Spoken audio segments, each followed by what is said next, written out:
I feel like the atmosphere is really electric. I mean, listen to it right now, and this is the last day of the show. Well, it's a great chance for us to gather new business and see what's new in the industry. See you at the next IT Expo. We'll be here.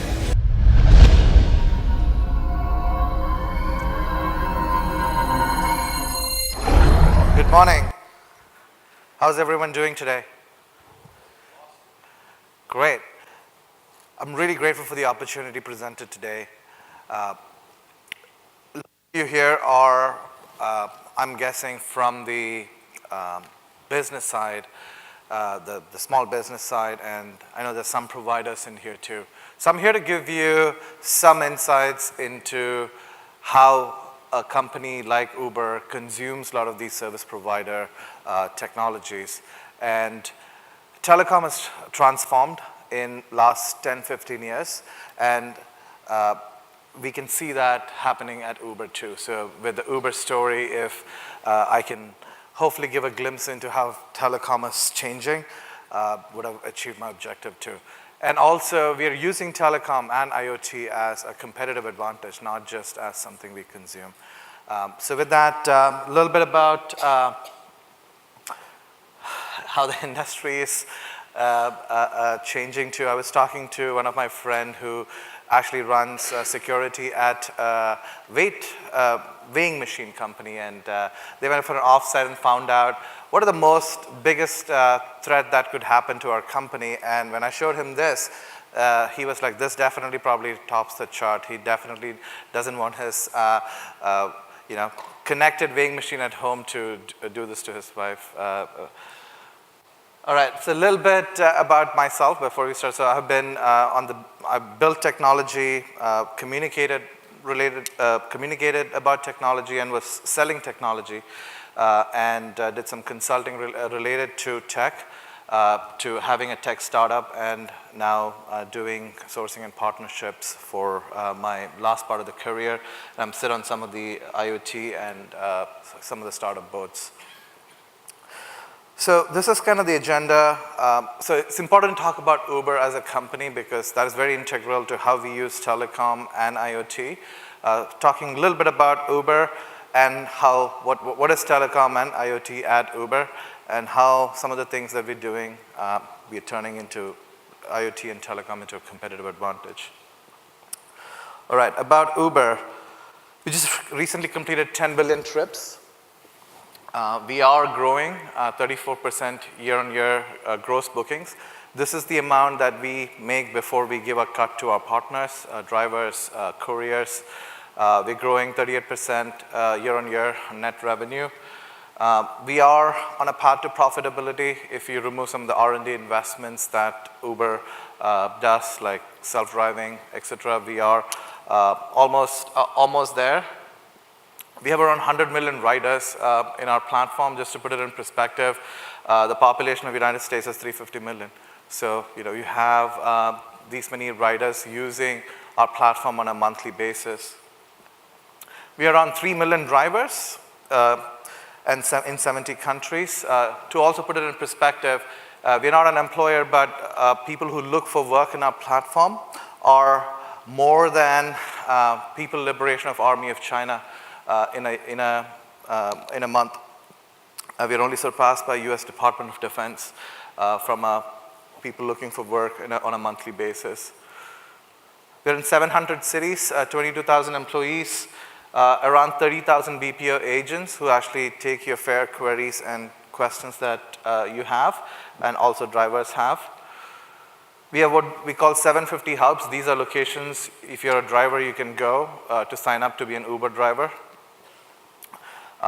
We have infrastructure that supports around 500,000 concurrent trips. So at any given point in time, there is 200 trips happening every second around the world. And that is the infrastructure we built. Some of the business lines, so UberX, this is comparable to the taxi business, and most of you are familiar with this model. Pool, this is our CSR initiative. This is our initiative to take carbon off the road. This is truly the true ride sharing, where you actually share a ride with somebody else in the car. Express Pool, now they've combined this product. This is, they call it pull and walk in some cities where they're trying to compete with the public transportation options in the world.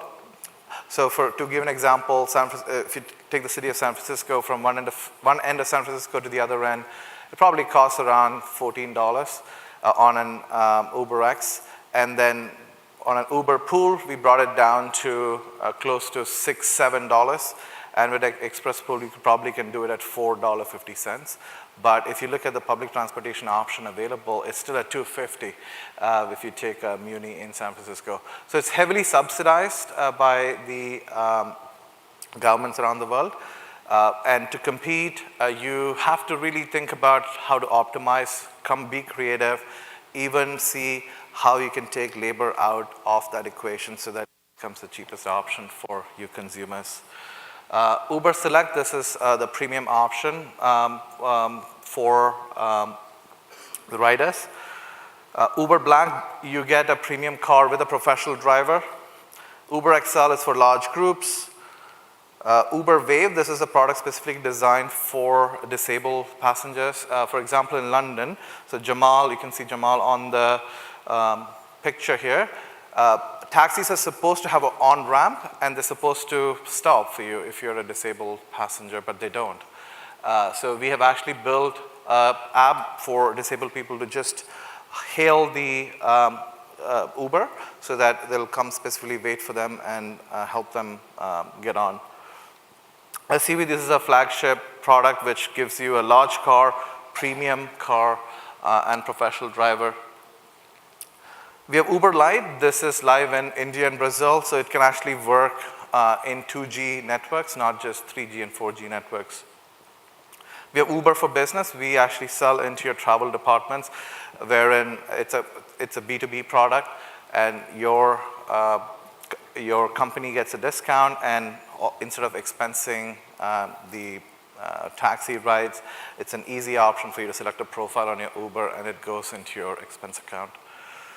Uber Eats, until now, Uber has been in the business of moving people from point A to point B. We are now also in the business of moving things from point A to point B, including food and other things. And this is growing faster than Uber was growing because food delivery is not as lobbied around the world. Uber Freight, so freight is 4 times bigger than commuter transportation in America. It is the lifeblood of America from East Coast to West Coast. It just is a huge market, and it's still very manual. People still do business over phone calls. There's a broker who makes a lot of money in between. So Uber is trying to automate this industry and bring efficiency so that parties and shippers and the carriers can make more money out of this and have a more seamless experience, and it's doing pretty well. Uber Health, 30 to 35% of healthcare appointments in America are canceled because the patients do not have a way to get to the hospital. And Uber is trying to solve this problem by giving hospitals and healthcare providers a platform. It's a web-based platform where they can actually hail a ride for the patient. And it's actually good because insurance companies compensate them for this too, because they want you to go for your checkups because prevention is better than cure. Autonomous vehicles.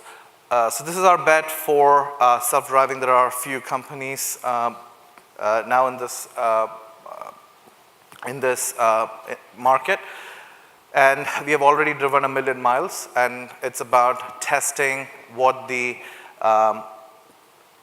level 1 to 4 autonomy is, and we are in the process of gathering more data related to self-driving. We have launched bikes, quite a company called Jump, and now we've launched Uber Bikes in many cities. The last mile transportation is still an issue. If you go from, for example, where I'm from, San Francisco downtown to the train station, in an Uber it takes you 25 minutes, but if you probably do an electric version of this bike and hail a bike for $2 for 30 minutes, it'll take you half the time it'll take you to get to that stop. We have Uber Moto, so somebody will come and pick you up in a motorbike. This is live in Hyderabad, a lot of Asian cities. I actually took one in Ho Chi Minh City when I was there. I would definitely do that in any of the crowded cities, much easier to get around. Uber Boat, it's actually live on the Croatian coast. We actually have, it's the same concept. You can actually take it across the Adriatic coast. We have drones, which basically are trying out for food delivery and seeing how that can help out with the food delivery. We also have Elevate. So these are what we call eVTOLs, elevated vertical takeoff and landing units. And we have some pilots going on with city of Dallas, Dubai, and Los Angeles, trying out what they call flying taxis. All right, so that's the landscape we're working for. And what are we doing when it comes to telecom and IoT at Uber? So messaging, super important to us because a driver is on the road, having their phones. And for us, one of the best ways to reach the driver is through their phone. So SMS is a powerful medium. We're one of the biggest senders of SMS in the world after some of the big service providers. And we kind of make the market in some ways. And we have some really aggressive deals that we have, which actually led to one of our, because of how we changed the SMS routing, really led to a change of the market cap in the industry. Again, driver SMS to reach the drivers. We also, in some countries where it's more, there are a lot of restrictions in reaching the rider like you on SMS, but in a lot of countries they don't. So we use those channels to reach riders. We also have one-time passwords. These are needed for you to actually download your app and start calling an Uber. So super important because this converts to revenue. So we use partners who need to, who are good enough. If you actually send a code, you actually get the code. How many of you have actually sent a code and not received a code? And that speaks to the quality of the partners you use. Then we figured out that we are spending a lot of money actually giving an option to communicate between riders and drivers. And then we figured out we can just build an in-app chat feature, which can easily save us millions of dollars. And we did. Voice. We also have these codes go to you on an SMS. We actually convert that into voice in case people put their landline numbers, which a lot of people do when registering for Uber. So the only way for you to get the code is actually to get a voicemail or a call. Voice anonymization, this is super important. So in a lot of countries around the world, we used to expose the phone numbers of riders and drivers before, which for us to enable the last mile pickup experience. Because if you don't find where the driver is, you're not going to take that ride. But that was also a problem because a lot of safety concerns, especially for women around the world, where they used to actually get these numbers and then text them and harass them at later point. So we actually then figured out, let's just anonymize the communication between riders and drivers. So actually you don't actually see these phone numbers, expose these phone numbers anymore. And there are some stories about how because they got these phone numbers and because they had a dispute in a lot of markets we have cash, so somebody didn't give change back, and they actually took the phone number, arranged the meeting outside of Uber platform, and then the rider beat the driver up. So there's a lot of those concerns which we actually solved by telecom. We then figured out we're spending a lot of money anonymizing these communication between riders and drivers. We then figured out why can't we have a Skype-like button or something like that on the app, and then we developed a VoIP feature that actually allows you to do data-based calling on the app. We operate in 70 countries. We go source local phone numbers in these markets, and we almost have relationship with multiple providers in these 70 markets. And these are phone numbers that people use to call the call centers. which are located in 25 different countries. One of the problems we figured out we had was drivers sign up to become Uber drivers, but they don't drive. So we had to remind them to drive. So literally there were call center teams that were calling drivers up, hey, it looks like it's been a month since you signed up, but you're not driving. And then we actually automated this using some automated telephony to actually reach out to these drivers. So telecom solving business problems. We also have soft phones that we give to all our 22,000 employees. We don't have desk phones anymore at Uber. And let's talk about networks. So this is the data networks, and it's super interesting because this is a network that supports the 10 billion rides. This is the network that supports the 200 trips per second. So what we call our prime network, this supports our core infrastructure, our rides business, eats business, anything that's a mature business. We have a corporate network. We have around 800 offices worldwide and around another 800 hubs, as we call it. They're all connected separately into our corporate network, and which runs separately from our prime network. We have a hub network. These support our driver onboarding sites. We have autonomous car networks. So this is the view from an autonomous car. And each of these cars, we have around 400 of them driving around various parts in the United States. Each of them, when driving for an average of 6 hours, emits around 6 terabytes of data. And if you do the math on a monthly basis, that's around the same amount of data the whole state of Hawaii consumes in a month for these 400 cars. And you can imagine if these 400 becomes 4,000 or 400,000 or 4 million cars. It's truly a big data problem. And what do we do with all this data?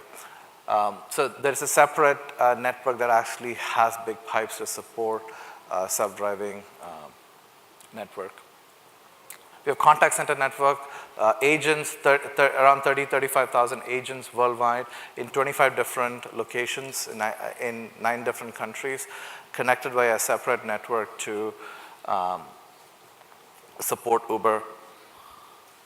We also do a lot of peering deals with cloud service providers, telcos, and SaaS providers, so that the data does not offload over to the internet.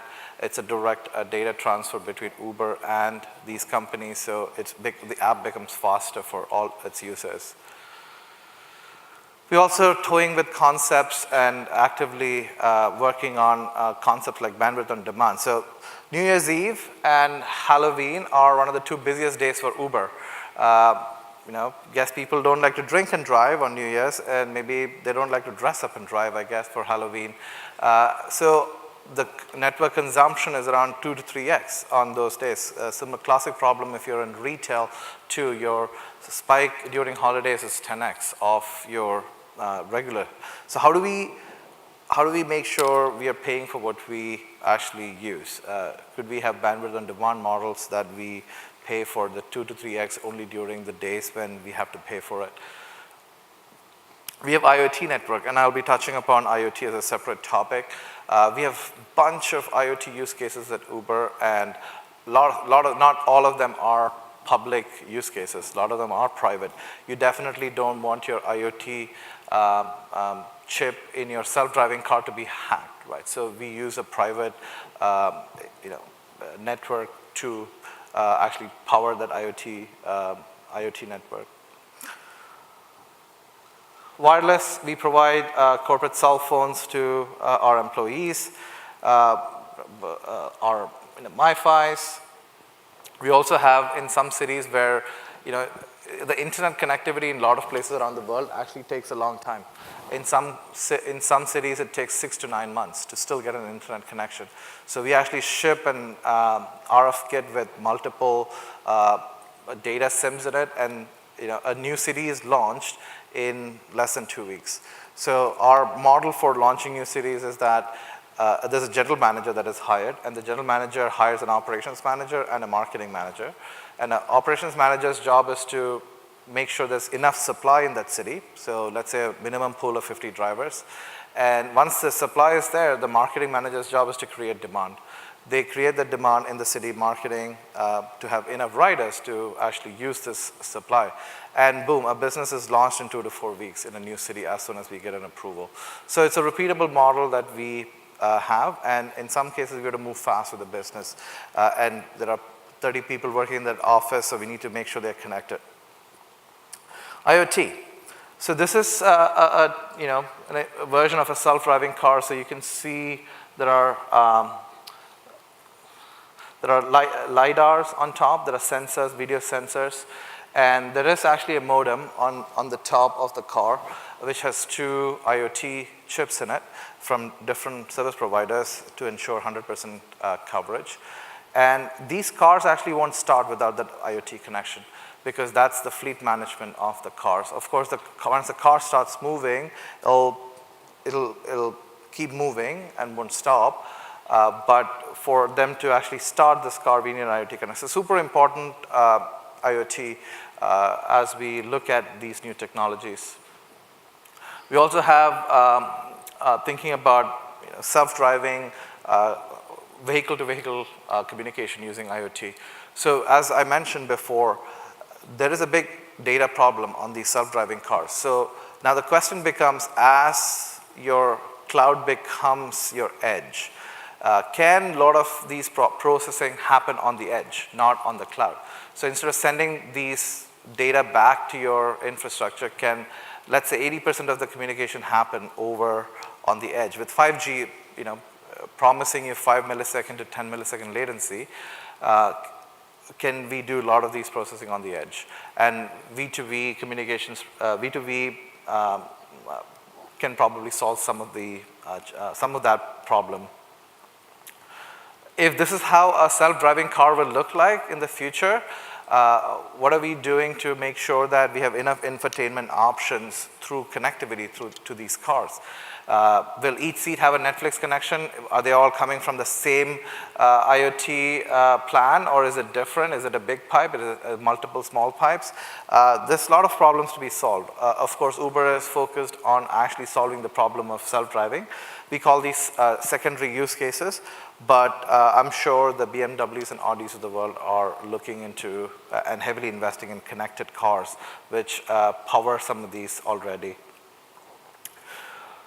So we do a lot of optimization on Uber Freight. So this is a typical trailer, which you can see Uber Freight written on it. So one of the big problems we had was in the industry is that if the freight is docked at a docking station like this, nobody gets value from Uber freight truck sitting there idle.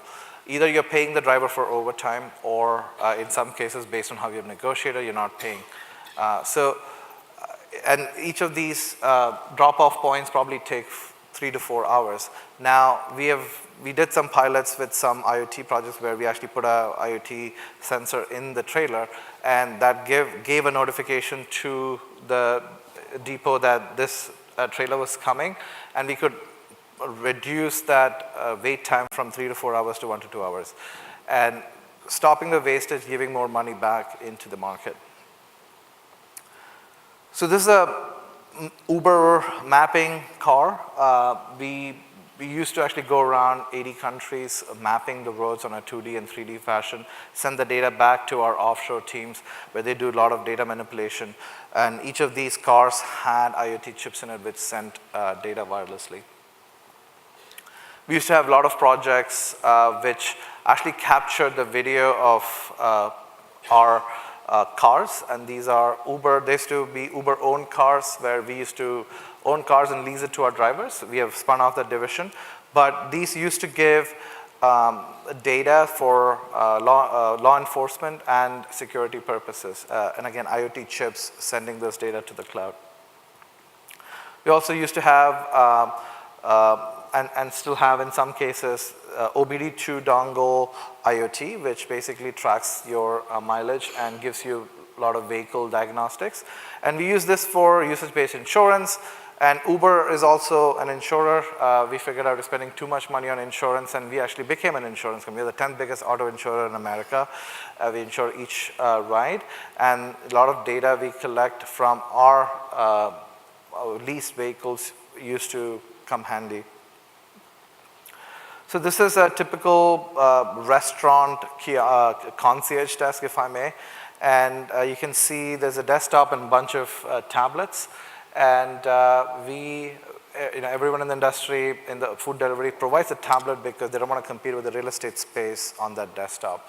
And this is how restaurants take orders. So this connected IoT chip in this restaurant tablet too. Food delivery via drones are also connected via fleet managed via IoT. So these bikes that you can hail from your app are also IoT connected. And without the IoT connection, you actually can't locate these on the map. We also have a scooter fleet that many companies, including Uber, are developing, which are also connected via IoT. All right, so some of the topics on how, again, a lot of these are ways like voice anonymization, like how we use tablets. We convert some of these into competitive advantage. Some of the examples are, in a lot of parts in the world, this was probably 7-8 years ago, smartphones were not that ubiquitous around the world. It still is not in some parts of the world. But how do we, like for example, in a country like India, where a lot of drivers don't even own basic smartphones which can support Uber 5-6 years ago. We actually partnered with telco companies, and actually we were one of the biggest customers of these telcos. We used to give phones to drivers and create a market. No phones, no Uber. And so we used to, let's say, pay $20 for the cell phone. We used to give it to the driver for $25. We used to actually make money, but that was not our business model.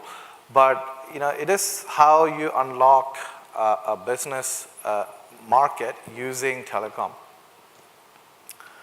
We also have, again, coming back to these kiosks, Wi-Fi is ubiquitous in a lot of America, but it is not in a lot of parts of the world because it's still spotty.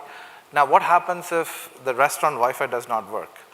The tablet is not able to receive orders. No connectivity, no revenue for both the restaurant and for Uber. So we actually started putting embedded SIMs, IoT SIMs into these tablets. And if the Wi-Fi goes down, LTE picks up, and boom, we have revenue and connectivity.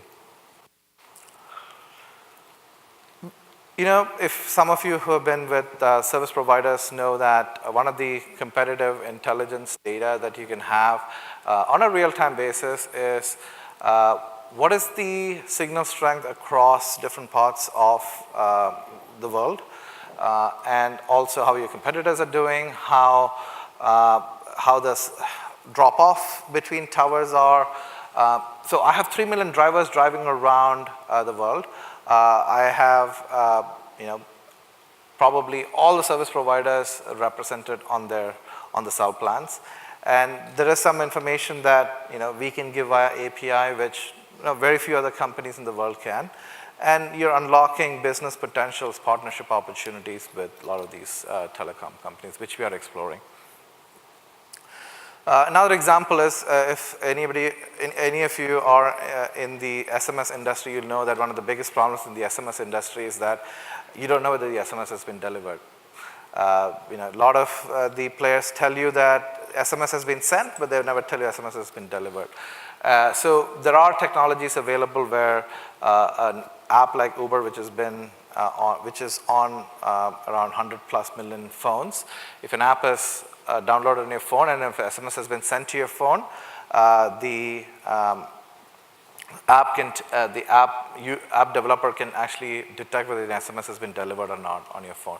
So there are technologies where you being a network unlocks a lot of potential, which you didn't think about.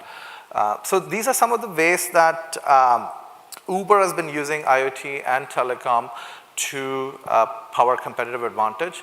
And how, on a parting note, what I would leave you folks with is, until now, telecom is about connecting things. And Uber is also about connecting things. So until now, we have thought of ourselves as a company that connects people, things, helps them move from point A to point B. But then we also figured out that we have 3 million people looking for work on a daily basis on our platform. So truly a gig economy. Now, let's say they're only 50% utilized. Let's say 40 hours a week is standard across somebody working. They're only driving for 20 hours. What happens to the rest of the 20 hours? Could we actually build a network now, maybe of like handymen, or maybe doing some odd jobs that can actually fill up the rest of the 20 hours. So we are not in the transportation business, we're actually in the labor business too, because you're trying to give employment and work opportunities to these 3 million people.